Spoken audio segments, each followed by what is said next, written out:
Alrighty, let's do our initial setup of the ball bounce.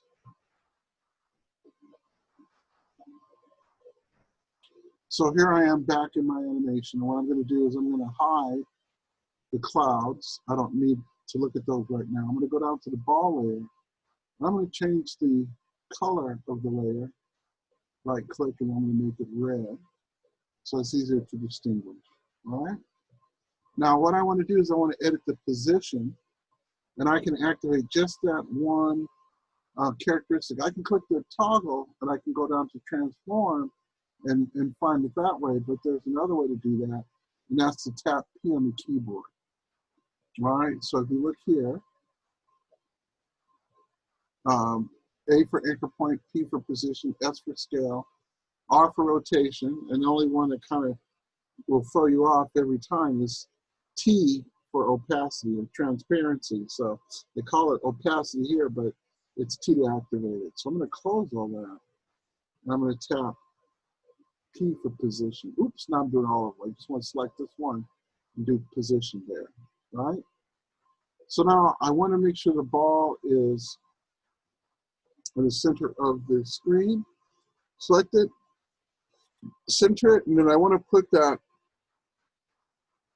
control point,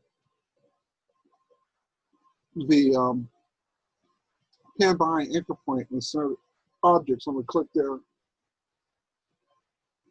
grab that pan behind anchor point, drag it up, find that center point by holding down the control key, and now I've got it centered and I'm ready to start my animation. So I wanted to have an even number of bounces. I'm going to drag it over. No, let's start it here. I'm going to drag it off screen. So I'm going to drag it up with my move tool, holding down the shift key to constrain it. I'm going to turn on the position key. I'm going to move over to 12 frames. And then I'm going to drag it down, holding down the shift key. I can also use the position here to drag up and down or left and right. And I just want it to hit just a little bit. And then from 24, I'm going to go over to, let's see here. Let's look at this timeline a little bit differently. Let's go to 24 frames. And I want it to bounce up. So I'm going to hold down the shift key, click and drag up. Say about that high. And now what I want to do is I just want to repeat this keyframe here. I can select that and copy it. So I selected it, Control C or Command C to copy. I'm going to go over to 6 frames here. And I'm going to hit Control V to paste or Command V to paste. Now it's back down on the ground. I'm going to go over to 16 frames or so. Drag it back up a little bit. So it's bouncing, so I don't want it to go quite as high. About half as high each time.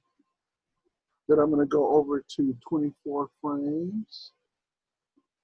And I'm going to paste that keyframe in so it lands back on the ground.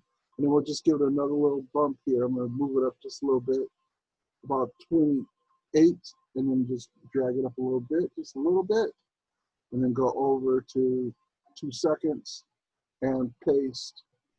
And let's look at what we have here. I'm going to grab the scrubber, drag it over to the beginning of my animation. And there's my bouncing ball. Now, there's some things wrong with this, and that's where we have to use the easy ease and the motion editor to refine the shape, and then some squashing. We'll do that in the next exercise.